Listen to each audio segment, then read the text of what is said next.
Assalamu alaikum, everyone. I hope you all are doing very well. This is Anam Zera, General Manager, Training, Learning Minds. And today I'm really excited. I'm really happy to have started this Living Well series, which is all about having a dialogue on well-being with our thought leaders, with our experts here. And for the first episode, we're going to have some, real conversations around social well-being, how we are working on our relationships and interactions in these challenging and unprecedented times. And with us, we have, I'm really honored that he took out his time. We have Luke Salve with us, who is a CEO and founder, Coachology Bangkok. He is a business coach, NLP trainer, facilitator who has been there in the Asian training industry for more than 15 years now. And he's been passionate to help individuals and companies to unleash their full potential, success, and happiness. I really welcome you, Luke. How are you doing? Oh, thank you, Anam. Thank you very much for that warm introduction. I'm doing great. Greetings, everyone. Luke here from Australia, living here in Thailand. I'm in beautiful Bangkok right now, and I've been here in Thailand for about 20 years. And you're absolutely right, Anam. We are in unprecedented times, and taking care of our own well-being and then the well-being of our family and our teams is more essential than ever before. So I'm really, really pleased to be part of this discussion today. Thank you for your kind invitation. You're most welcome. You're most welcome. And you rightly said that, the times couldn't have been this challenging. Like no one thought that, things could turn around this fastly. And obviously, when the work-wise, our priorities do change. We, try to cope up and adjust. We try to be agile with our work conditions and, how do we have to come back in business. But at the same time, it's very, very important that, we take care of our well-being. We take care of the well-being of our friends, our families, our co-workers, and why not? So that's where Team Learning Minds thought that well-being is no more an option now. It's a must for the organization worldwide, not just in one specific area. And today the topic that we'll be discussing with you is all about fostering positive relationships, how we have to work on relationships in these challenging times. So tell us your thoughts first. We'll come on to the questions later, but tell us your thoughts. How do you think the social well-being fabric has changed? We have been asked for social distancing. We have been asked to cut down on our interactions. So how do you feel about it, Luke? Well, it's an interesting topic, this whole social distancing, wearing masks, going into lockdown. Whenever I look at social media, which I try to minimize at the moment, by the way, except if we're doing awesome discussions like this, you can always find an opposite argument, like we should wear masks or we should not wear masks. We should do social distancing. We should not do social distancing. We should have lockdown. We should not have lockdown. And to be honest, I don't know, right? I don't know what the correct answer is. But what I do know is that when the governments put these procedures into place, we need to follow them, right? And so the whole debate of whether we should or whether we shouldn't, are they going to do a vaccine or are they not? I don't know. That's a little bit above my pay grade, right? So what I do know is that in terms of developing, trusting and fostering relationships with other people, one thing is for sure is we need to nurture the relationship with ourselves, right? So what do I mean by that? We need to take care of our own health and well-being and that relationship between our conscious and our subconscious mind. So, for example, if we have things like fear and anxiety and high levels of uncertainty coming up in ourself, which most of the time is coming from our subconscious mind, then we need to utilize tools and techniques to be able to manage that in ourselves first if we can ever hope to foster relationships with other people, such as our co-worker or our clients or the partners that we're working with wherever we are in the world. So certainly our mental health and our physical health and the relationship we have with that is the most important thing that we need to do first. Because if we are out of balance, then it's going to be very difficult to foster trusting relationships with other people. So when it comes to, lockdown versus masks versus social distancing, it's an argument that doesn't have a final answer at this moment in time. So Exactly. instead of worrying about the things outside of our control, in my experience, has been best to focus on what I can control. And that's my own mental well-being first, followed by my physical well-being after that. Because without that, the rest of it does not exist. Exactly. And very rightly said. Like, as a starting point, we have to manage our own selves, our own fear and anxiety before, getting into conversations or relationships with other people. We have to sort our brains first. So, Luke, my first question with you today is that, in your opinion, how fostering positive relationships has impacted teamwork, maybe enjoyment and productivity at work. We all have shifted to virtual work conditions, right? We were not used to of it. We were not, like, I wasn't talking to my experts and thought leaders like this virtually on camera, and we were not having conversations like that. We were not having our meetings, trainings like that. So how do you think it has impacted the relationships? This can be with our clients as well, and this can be socially as well, because most of the people, they're taking help of virtual tools now to get to have an interaction with people. Yeah, exactly. So great question, Anam. Thank you.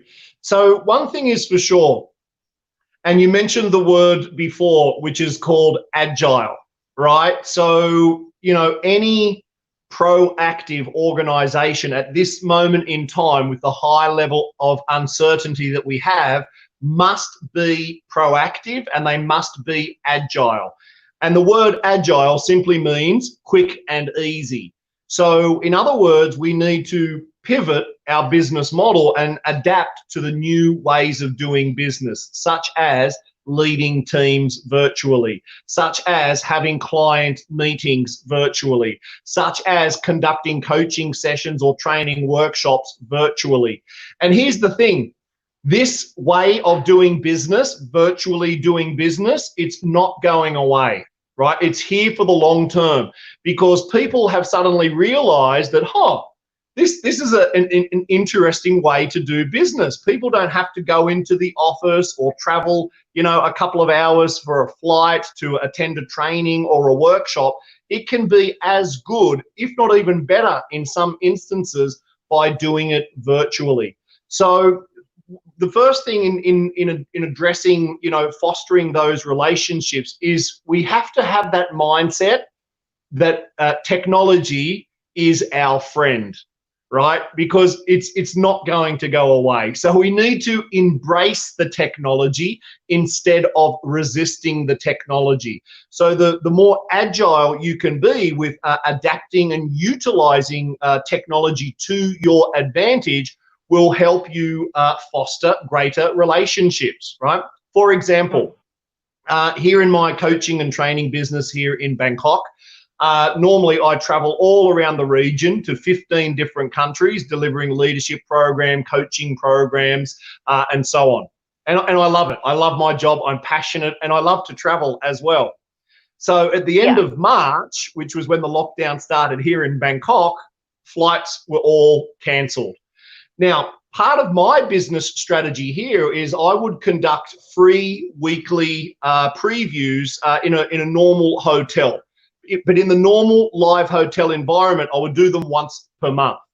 Now, as soon as lockdown happened, I thought, okay, I need to do a live webinar. And so during the whole lockdown period for 3 months, every single Wednesday, I did a live webinar. And after the first webinar, I had about 200 people register for the webinar. I had 3 phone calls from my existing clients. And those existing clients said, Luke, that was amazing. Can you do something like that for us? And of course, the answer is yes, right? Always. When your client asks you, can you do this? You say yes, and then you find the way, right? So in that one afternoon, I had to create 3 different programs for my clients. And we were just communicating via WhatsApp and telephone calls, and we were able to set all of that up virtually. I didn't have to travel across the city to go and get clear on those details. Exactly. And then boom, we were able to, with our agility, we were able to adapt very, very quickly and then support their teams through this level of uncertainty, right? So for one company, for example, we did a series of weekly customized webinars about positive mindset and being proactive and being agile. And that client, he absolutely loved it. He loved it, right? Then another one of those phone calls was like, oh, Luke, can you do a virtual leadership and coaching program, right? Because now all leaders are working from home. So how do they do leadership when they're leading from home, when they're working from home? They didn't know how to do that. It was new territory for everyone. So over a 5-week period, I did some webinars for that company with about 80 people, 80 leaders on the call each day. And it was beautiful. And this was a company in Malaysia, right? I'm here in Bangkok. So I'm not going to go down to discuss with him anyway. We're going to do everything virtually anyway. You know what I mean? So I think it's been amazing, and I think part of that was me embracing the technology and being open to it. Now, I'm a little bit of a dinosaur, right? I'm not as young as maybe some people on the call today. And another client, for example, they insisted to use Microsoft Teams. Oh my goodness. I don't know if you've ever used that software, and it's a little bit challenging. But anyway, that's what the client wanted. So it's up to me to be flexible, right? They communicated that that's what they wanted because of security issues or whatever. So I spent about 2 days learning how to install it and get it up and running. And guess what? They loved the program. We did the first program. They decided to do another 2 programs. And what they've realized is we still probably cannot fly somewhere till September or October. So they booked 3 more sessions in September and October, right? So they realize they can actually save a lot of money by not having to fly their key leaders from around the region to Bangkok. They save hotel costs, they save flight costs, and we can get it done sooner rather than later. So these are these proactive companies that I love working with. And I tell you, if I didn't have a good relationship with them, if I was not flexible to adapt to their needs, they would have found someone else to work with, right? But because we had a very, very good communication, a good relationship, we co-created the program together because it was new territory for me as well. So without that trust and without that relationship, it would not have happened. And it was beautiful. Like these relationships I have with these key decision makers in these companies, they're very open, they're very transparent. We would talk about it via email. We would jump on a phone call from time to time, and we were able to deliver some outstanding trainings. So yeah, we need to get used to this virtual way of speaking with customers, clients, partners, but also our teams as well. Very rightly said, Luke. I think businesses where like organizations like us who are into facilitating leadership and strategy, we all have to take the first step in that, and being that agile and flexible so that we can come up to their needs and provide them solutions on learning accordingly. And very rightly said that the organizations, the businesses had to be that agile to get into conversations and work conversations with their clients, and we had to take the first step and come forward on that. But how on the social aspect? We've just discussed the work aspect where we were discussing and having conversations with our clients. How about the conversations with your teammates? How about conversations with your friends now? Yeah, great question. Thank you. Well, here at Coachology, we've been running remote offices since we started about 3 years ago. So because we follow agile principles, we didn't want to be bogged down with having a fixed office space. So since Coachology was born, we've always run from remote offices. So that's, me and my immediate team, and then some of my contract coaches and trainers. So for us, that change in the business, that didn't really change much at all. One thing I will say, though, in the working context, when you want to keep those communications up, the biggest mistake that a leader can make if they're leading virtually, the biggest mistake is silence, right? What do I mean by silence is when they're not, proactively checking in with their team. And I don't mean micromanaging, and I don't mean looking over their shoulder, because remember, in a normal office environment, there are many opportunities to connect with the boss or the leader. Virtually, those kind of little chance encounters at the coffee machine or the water cooler or at the lunch break, they disappear. So as a leader, we need to be a little bit more proactive with engaging with our teams. Now, what you also need to do in advance is with your team, and be mindful here that every industry is different. As the leader, you will need to agree with your team communication protocols. So what do I mean by that is, what platform will you use to communicate? What frequency will you use? How often will you communicate? How do you address urgent issues versus non-urgent issues? So as a leader, it's really recommended that you get your team together virtually and you just have an open and honest discussion about how you're going to communicate in that team, in that division, right? So for example, here at Coachology, we use the Line application, and everyone in the company is on that group. We set up a Coachology group, and that is for non-urgent things that kind of need to be done in the next couple of days. And then we have agreed as a team, if something is urgent, very, very simply, we pick up the phone and we make a phone call. So we know if one of our teammates is calling, that means it's urgent, right? So what we agreed together is that we pick up the phone no matter what we're doing, and then we will take that call. And then emails are for more official things like, invoicing or more detailed projects where you need more detail. So that was a discussion we had with our team in advance as lockdown was happening, but even before lockdown, because we've been working remotely for more than 2 years now. And with that structure, it works very, very good. And then as another example, on Monday morning, we will put into that Line group, here's what I'm working on this week, right? And then everyone will do that. So then everyone has a sense of what everyone else is doing. Yeah. And so Perfect. as long as and the important bit here, Anam, is that is kind of agreed. It's kind of like collaborative leadership. Because as the leader, if you go into your team and say, okay, team, here is our communication protocol. I want you to follow this step by step by step. Well, it's not very inclusive, right? So as a result, the team might not take it on board very, very well. So that's on the work side of things. And then on the personal side of things, I've actually found that I've spoken to my parents more during lockdown. Right? Before I would call them about once a week, Yeah. right? And I just use, WhatsApp. Again, choose the communication platform that the other person prefers. That's why we as leaders, as great communicators, we need to be flexible in the types of technology and platforms that we use, right? So my parents, they understand WhatsApp.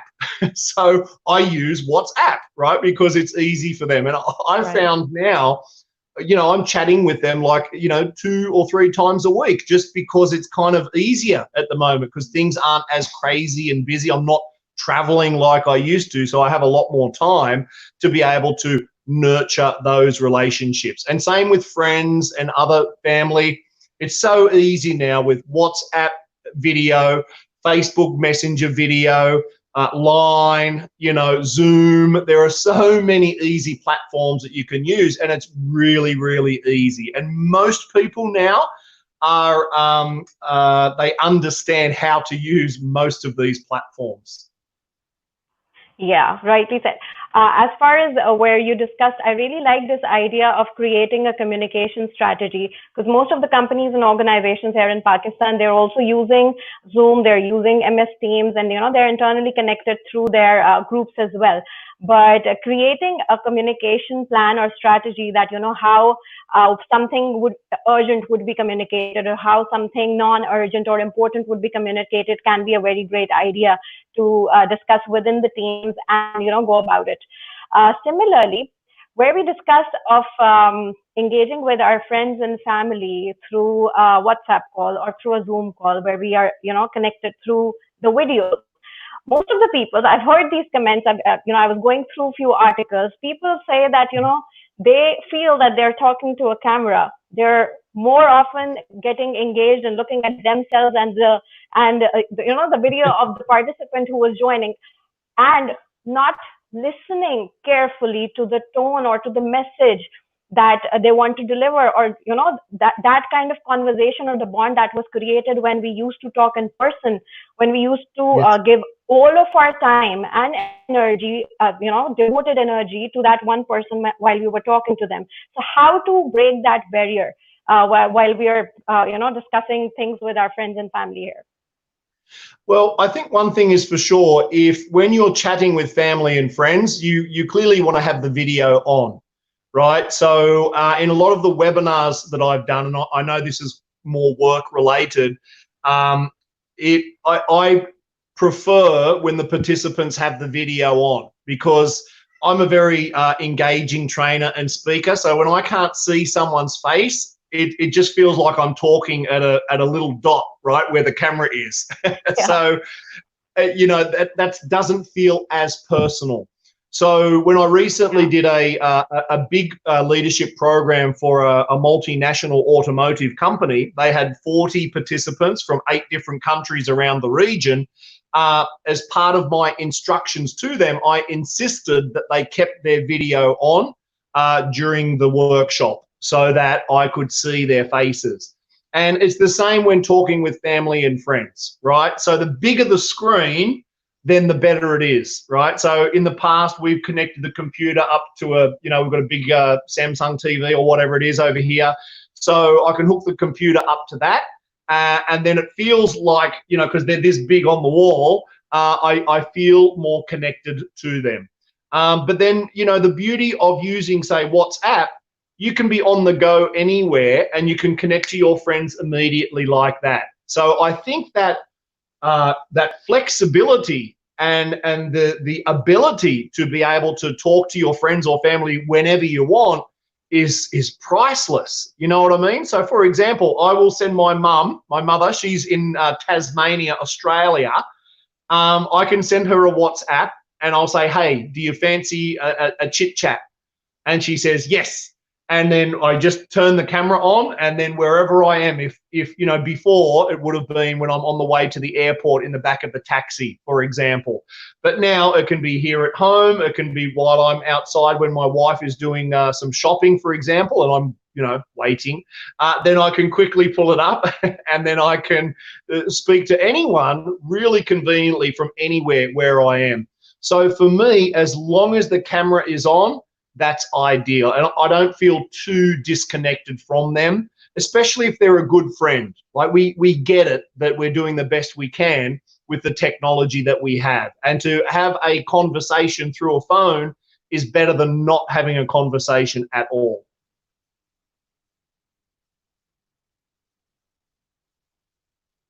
Whoop, I've lost you there, Anam. I can't hear you. All right, you can hear me now? Yes. Yeah, so very rightly put, Luke, and that's where my next question comes in. We talked about few technology patterns. We talked about few tips here on building conversations and going through those.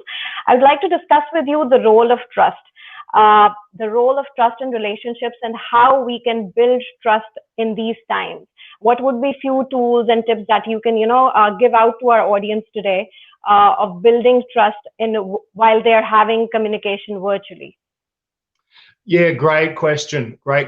So one of the key aspects of building trust is to make the other person very, very important. right? So oftentimes people go into a communication or a partnership or a dialogue looking to take something, looking to take. And, you know, I remember my mentor many, many years ago when I was working in the hotel industry. He would really push me hard to show more appreciation and to be more giving in my interactions.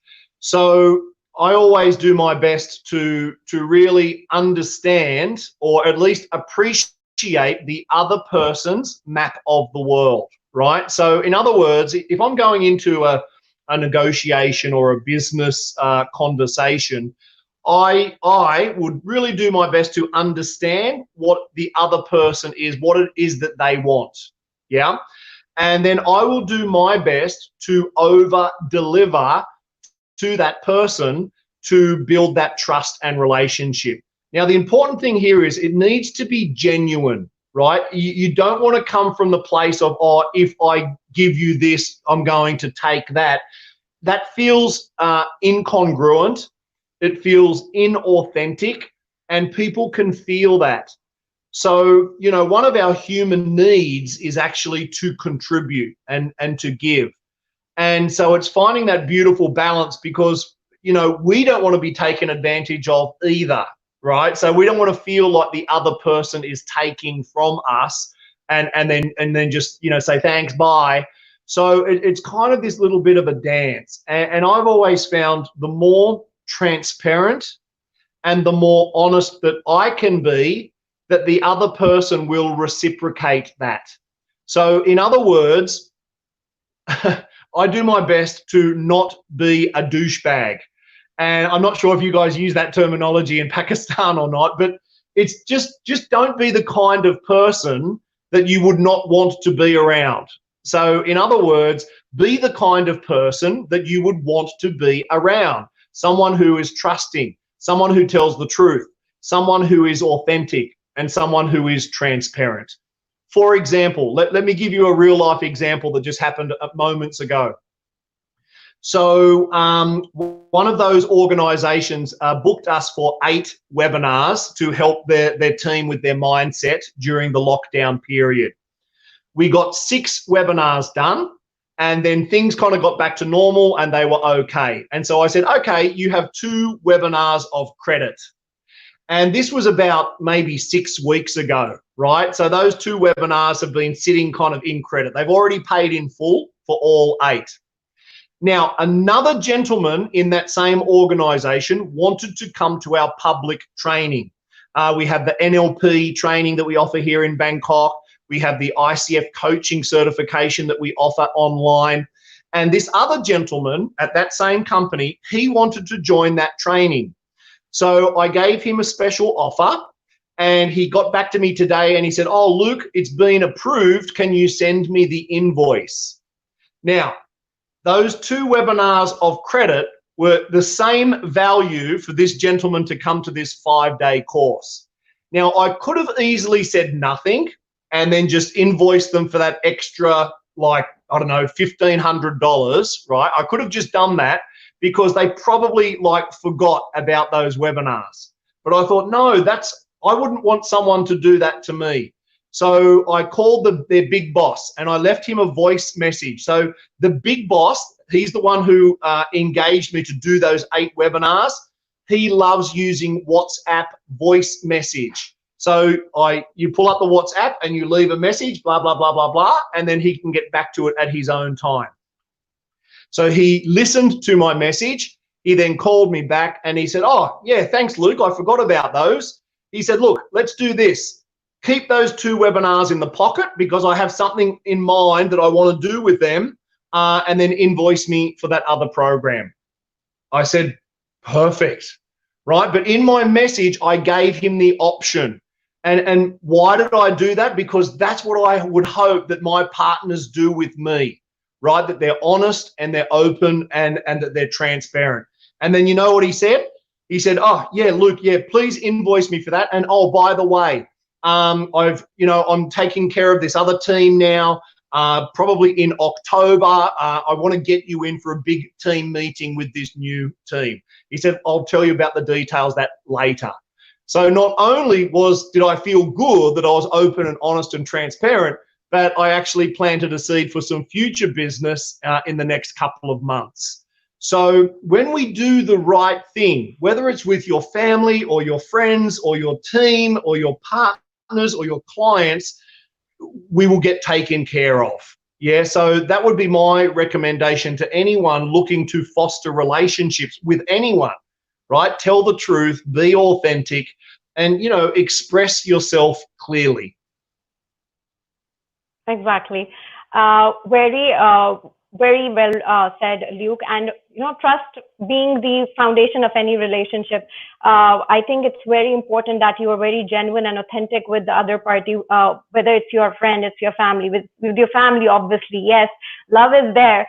The friendship is there, but at the very bottom of each of the relation that we are having, whether it's work or it's personal relationships, the trust has to be there, and that's built on genuineness and authenticity that you build over time. And it's not even it's not a one-shot game. You have to build it over time with your people around. Well, yes, and it's really interesting. Yes, trust is an ongoing process. Just because we get it one time doesn't mean we have it forever. So maintaining that trust is an ongoing process. And to everyone listening to this call, as a leader, your job is to be able to build trust, establish trust as quickly as possible. For example, another story that just happened today. I can't believe all of these amazing I'm really stories liking your stories. happened today. So again, coming back to the webinar series that I did during lockdown, we probably had almost 2,000 people over the different weeks enjoying these webinars. And a gentleman from Phuket, which is an island down in the south, we arranged to speak today. So I'd not met him, but he had joined in one of my webinars. And he was looking to engage me as a coach, right? And, without going into the details, he wanted to set up a business. And it was a beautiful conversation, right? He kind of shared his vision about what he wanted.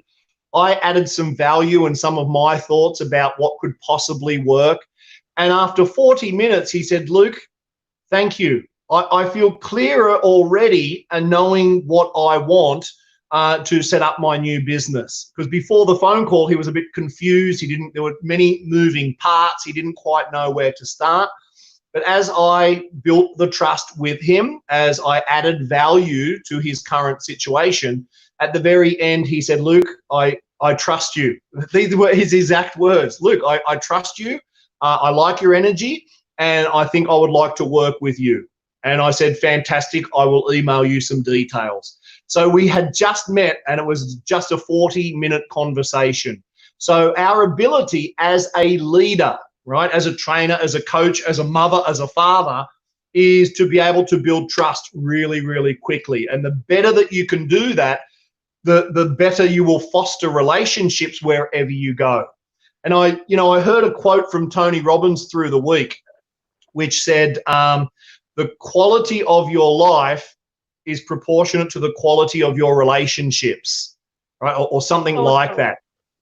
And I thought, first I asked myself, is that true, right? Because it was interesting. We're talking about relationships, and I just heard this a couple of days ago, and I thought, you know what? I think it's true, right? So for example, if you've got a very small circle of friends, say 10 people in your circle of friends, yet one of those people is toxic, for lack of a better word, then the quality of your life will be affected by the toxicity of that person. Now, but imagine if you had a smaller group of friends. Let's say you had a really tight circle of friends of just 5 people, and one of those people were toxic. Well, the quality of your life having to deal with that and listen to that and try and understand, are they telling the truth, or why do I always feel more tired after speaking to that person? I think it's really true. The quality of our life is proportionate to the quality of our relationships. So that's something that Christy, my wife, and I, Christy's also a professional coach. Yeah, We've kind of been aware of that for a couple of years now. So our circle of friends is actually quite small, right? Because we just don't tolerate toxicity or negativity in our life at the moment. Because why would you? We don't have to, exactly. right? Just because we Yeah, went to and with time, school, yeah, with just time because people we get went to school with someone 30 years ago and we were best of buddies back then at school doesn't mean you have to hang out with them for the rest of your life, especially if exactly. you are growing to that next level. So with loving kindness, we simply choose the people that we want to be around. And therefore, our quality of life has dramatically improved. So lockdown for us was kind of okay, right? Because we have a small circle of friends, right? When we're in training mode, we give a lot, right? We're giving a lot during our trainings, during our webinars, during, our consultations. And so, by nature, we are actually introverts, which means we need to honor our own energy. And sometimes that just means being alone and recharging our batteries. Exactly. I, I'm a big introvert as well, and people like us, we actually, we gain that energy and that kind of, relation we build with people while we are in trainings, while we are in meetings. But obviously, the people who were extroverts, who are very outgoing, they are really affected with this lockdown. But very rightly said, we are average of the people we surround ourselves with, our friends and family. So you have to be very careful of people you're surrounding yourself, because you don't want to deal with those negative thoughts and toxicity. In fact, you can serve your time in more productive stuff. And that's where we are getting some questions, Luke, and this Oh, would go right up your screen. So yes. Faiza here says, what do you think going forward into a world where virtual would be more than ever a part of everyday lives? What would be the three challenges managers would face in leading their employees? The top three challenges managers can face while making relationships with their subordinates. What a great question. Thank you, Faiza. So the first one is the one that we addressed before, which is to create a communication strategy, or to, more importantly, to Exactly. agree a communication strategy. And there's no right or wrong way to do it, because every industry is different, every department is different, the way you interact with clients is different. So you'll need to create it based on your industry and your department. That would be number one. Number two is, how do we measure the effectiveness or the productivity of our teams, right? So in other words, it's, using time as a measurement of productivity, clocking in at 9 o'clock and checking out at 5 o'clock. That's really difficult to monitor these days. And in fact, I don't think it's very productive. And I asked this question on one of my webinars last week on exactly this topic. The question was, how productive as a percentage do you think most people are in a normal office environment, right? And I think the answers out of the 100 people on the webinar, the average was about 50%. So what does that mean is, we need, as leaders, we need to be a little bit more creative on how we measure the effectiveness of our teams. For example, their KPIs, right? Their due dates on specific tasks, their OKRs, which is just another word for KPIs, project milestones, project completion. And so as a leader, we need to, again, agree with the team member, and keeping in mind that each team member might be a little bit different, but that would need to be a kind of a discussion where you would agree on how will we measure the effectiveness. Because in a certain way, when people are working from home, my opinion is it's okay that there's a little bit of flexibility, right? If they want to have the morning off because they need to take their kids to the doctor, well, then that's okay, as long as they can get these amount of tasks done that is agreed in advance. Yeah. And again, there's not a perfect solution for that, because everyone is different. One thing for sure, though, is we need, as leaders, we need to move from that like time mentality to output, right? What is the specific output that we want them to do? And then again, yes, it takes time to agree those kinds of things. But again, if you as the leader say, okay, I want you to do all of this, this is what I want you to do, off you go, it doesn't really work, in my opinion, at this moment in time. We need to be a little bit more collaborative and inclusive in the way that we lead our teams virtually. Because guess what? If you have that meeting, and yes, it's an investment of time. Let's say that meeting takes 1 hour. But if you have that meeting, then you're setting very clear expectations in advance, right? So with those clear expectations, you've expressed your desire as a leader, but then you also give the subordinate an opportunity to express their point of view. And when you get to that point when both parties agree, well, then it's very, very clear to move forward. And they don't have to clock in at 9 o'clock on the dot, right? There's a little bit of flexibility there as long as they get those tasks done. Now, again, I know every industry is a bit different. If they're in a customer service role, yes, they might need to be standing by the phone at 9 o'clock. So that would simply be one of those KPIs that needs to be agreed in advance. The third one, yeah, I think it would be just too much silence from the leader, right? So the leader does need to be a little bit more proactive, whether that's kind of a weekly or a daily check-in, whether that is just kind of randomly calling up the employee and just say, hey, how are you going? Everything okay? And, you know, I've had some companies do that. Again, on one of my webinars, one of the ladies in Malaysia shared that actually my boss is a better leader now. He seems to care more about us because he's ringing up and he's saying, how's the family? Is everyone healthy? Is everyone okay? And so for this particular lady, her leader was very proactive and was engaging with his or her team more often. So, because that'll be the number one mistake that leaders make, that they just, you know, they don't talk, they don't communicate, and they just expect everything to happen as normal. That ain't going to happen.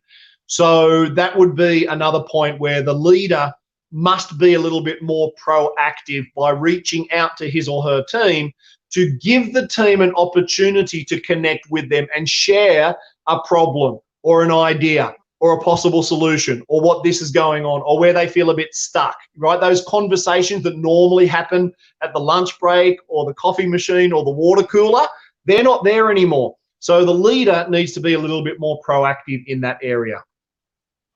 Very right. And that's where this point where you've mentioned that leaders have to be more conscious about having those little conversations with their people and having that empathy in themselves, that it's not just them, but it's their team mates as well that who are going through this challenging situation as well.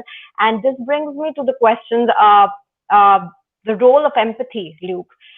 In these challenging times when you have to build onto your relationships and foster them, what role does empathy play in today's world?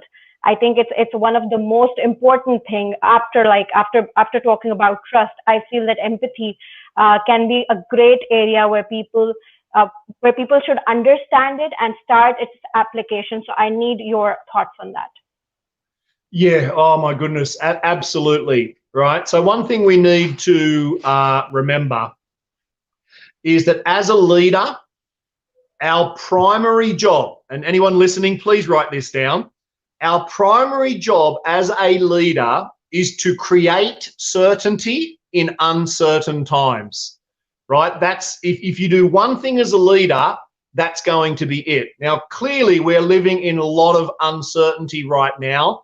And who knows when things are going back to normal, right? It's not going to happen. So regardless of what is going on out there in the world, our job as the leader is to kind of like suck it up in a way and then create a level of certainty. Even if we don't know what the hell's going on, we still need to create this kind of air of quiet confidence and certainty that, like, yes, team, these are challenging situations, and I believe in us, right? We we'll find a way to navigate this uncertainty together. I believe in each and every one of you, and we're going to brainstorm together. We're going to come up with some great ideas together, and we're going to make sure our department is rock solid, regardless of whatever is happening out there. So that's when you get your team together virtually, and you do a little bit of a brainstorm, and you get really clear, and all of those kinds of things. Then that's totally okay. So, and this is what we mean by having empathy, because guess what? If I'm the leader and I'm freaking out, well, that is going to trickle on and pass on to my team, who might already be freaking out or stressed or worried or anxiety. So you don't want to, if your team is feeling like that, you don't want to come down to their level and create more drama. You want to help elevate your team up to that higher level that, yes, it's uncertain, but guess what? We're going to get through it together. Yeah. And so I think that's really important. And what's empathy? Empathy is simply putting yourself in the other person's shoes and understanding where their emotion and their mindset might be at. And in fact, having empathy will help you to build that greater level of trust, because people feel it, right? It's not like a step-by-step thing. It's something that comes from the heart. And if you're able to, and it's interesting, you don't want to sympathize, right? Because sympathize is where you get sucked into the vortex with them in those negative emotions of anxiety, anger, or frustration, or whatever. No, you want to empathize so you can appreciate where they're at, right? And then without, judgment or ridicule or putting them down, you actually do the opposite, and then you help to lift them up. You help to elevate their emotion. You create certainty, right? That we will get through this together as a team. And as you create that level of certainty, that they feel motivated, they feel the trust, right? And then they're ready to do what needs to be done to support the team and support the organization. Wonderfully put, Luke. And there is another question with us. This is, though not on YouTube, I've received this question on my WhatsApp now, that Cool. you mentioned about giving in one of the answers to our questions. You mentioned about giving. So how giving connects you to others and helps in building stronger communities? Is giving just about money, or it can be something else as well? Oh, The no. concept of giving and building societies. Yeah. In fact, I don't think it's about money at all. Time is a more valuable resource than money. So let's think about this for a second. 1 second. Honey, can you pass me my charger? Yes, please. So think about it like this. Most leaders are very, very busy, right? Actually, can you help me here? Most leaders are busy. Can you plug it in? Most leaders are busy trying to do what they need to do, and they're running around and they're busy, and often they don't make that time for their teams. So one of the best ways to build trust with your team is simply to give some of your time, right? As you give more time to them, as they come to the office, and then you close the computer and then you say to them, yes, how can I help you today? Well, gee whiz, they feel like really, really happy that you have taken the time to be with them and sit down and listen, right? We are born with 2 ears and 1 mouth. So to be giving of your time, to simply be present with someone and to listen to their concerns, their fears, or their anxiety, it goes a huge, huge way into building the trust and relationship with your subordinates, right? And I teach this all of the time in all of my leadership workshops. As a leader, however good you think you are as a listener, double it. Right? And this is a magical way to develop more empathy, to create more trust, and then to be giving of your time, because people know that time is a limited resource. So to know that you are giving your time to them, and this is why coaching is so powerful, right? So typical leadership will tell their teams what to do because we think that's the quickest way to solve the problem. Now, that might be true at the surface level, but if you want to truly empower your teams, when they come running to you with a problem, instead of just telling them what to do, you want to be giving of your time, and you want to invest in that 10, 15 or 20-minute coaching conversation where instead of telling them what to do, you ask them, what do you think you should do? What could be one possible solution? What could be another option? What would I tell you to do if you were me?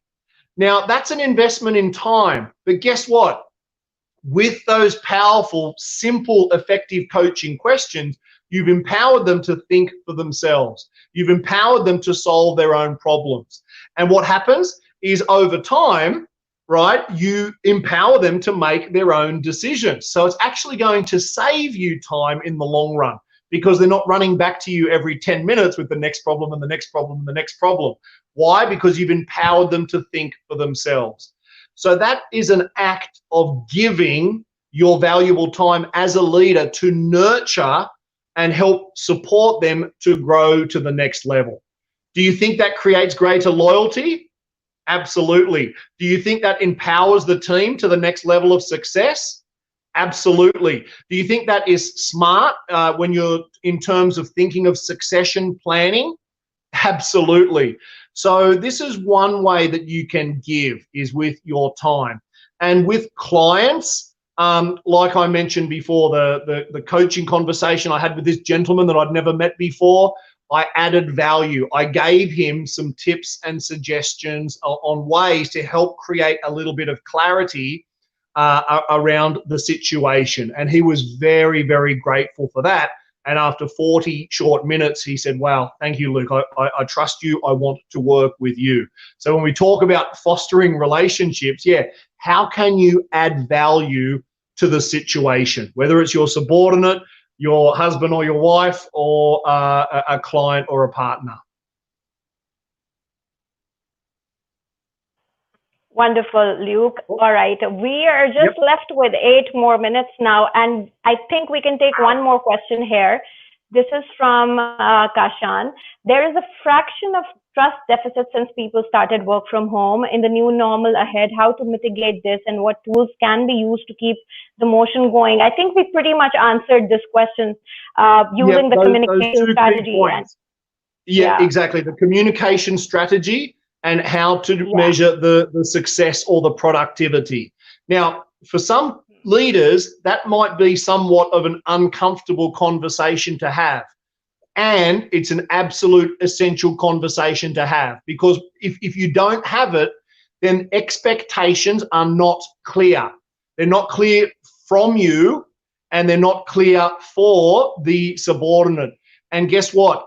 Lack of clear expectations creates frustration on all parties. So while that might be an uncomfortable conversation to have, as a leader, we have to continually grow and get outside of our comfort zone. It will be better to have those conversations sooner rather than later, because the virtual way of doing business is not going away. Great, great. And we have another comment that how can managers with a mix of people working from home and coming to office both, how could you keep both the groups positive with regards to empathy? And that's where I think setting expectations and communication would work again. What do you say, Luke? That would work again. And the main tip that I would like to give here is to be the change that you want to see in the world, right? So what do I mean by that? Is if you want your team to be more disciplined, then you, the leader, need to be more disciplined. So for example, coming to virtual meetings on time, right? Like as a clear example, if people are continually coming late, well, you need to look at what example are you setting as a leader.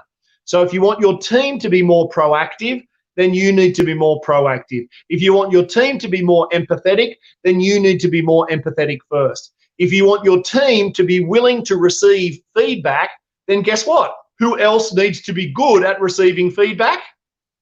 That's right, me, right? We all have a boss. So guess what? If me as the leader, if I really, really don't like feedback, how in the world can I expect my team to graciously accept feedback? It won't happen. It's not congruent. So whatever change you want to see in your team, if you want to be your team to be more motivated, guess where it starts? It starts right here. Right. So that would be my number one goal, because a lot of leaders forget that, right? Whatever you want in your team, be the role model. Lead by example. Just because you're the big boss does not give you the license to walk around like a peacock with your feathers out saying, do as I say. That is leadership from 20 or 30 years ago. That does not work today, and it certainly doesn't work in a virtual context. So be the change that you want to see in your teams. Start with that first. Amazing. I think that's one amazing thought to just end our conversation today. But Luke, I simply loved how you just simplified so many thoughts, and you answered the questions. There were some real questions regarding teams that we got. Apart from personal relationships, there were a lot of team related questions that we just answered, that how, you know, being in the role of leadership and management, how you have to foster and build better relationships. Any last message you want to give, or any last thought you would want to share, and we'll just wrap it up now. Yeah, so as working with teams and the relationship with teams is quite important. I'd like to leave you with two little pieces when it comes to working with teams. In addition to being that change and leading by example, and sharing those expectations in advance, I think is very, very important. We do need to be comfortable with giving feedback, right? So when those expectations are set clearly in advance with communication strategies, and when those success measurements are agreed, and then the teams are not fulfilling those, you need to give the feedback sooner rather than later. And one tiny little tip that I'd like to give about giving feedback, in addition to being willing to receive feedback yourself as a leader, is to simply ask permission first, right? So what I mean by that is, if you're about to give feedback to your subordinate, let's call him John, then you say, hey, John, I've got something on my mind. Would it be okay to have a direct conversation with you? Or, John, I have some direct feedback I'd like to share with you. Would that be okay? 99% of the time, the other person goes, yeah, sure.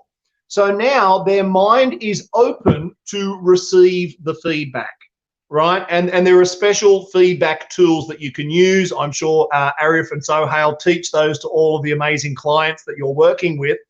And that asking permission first, most people don't do that, right? Because they think that I'm the leader. Why should I ask permission? It's not about that. It's a psychological tool to help the other person open their mind to receive the feedback. So I think that's probably the last little tip that I would like to share. Thank you so much, Luke. Thank you for your time, and thank you for such amazing knowledge sharing with all the audience over here. And to the audience, thank you so much for your time, and thank you for making the session that interactive. I'll be catching you guys tomorrow at the same time, and we'll be discussing more on physical well-being, health, and wellness parts. So I'll see you guys tomorrow. Thank you once again, Luke. I'm signing off. Thank you very much, and thank you to Learning Minds and all the team there, and thank you for everyone that joined us on the call today. I hope you got value. You can search Coachology on YouTube. We have a lot of our webinars we recorded there as well. So thank you for the amazing opportunity. Take care, stay safe, and stay awesome. Bye for now. Take care. Take care. Bye.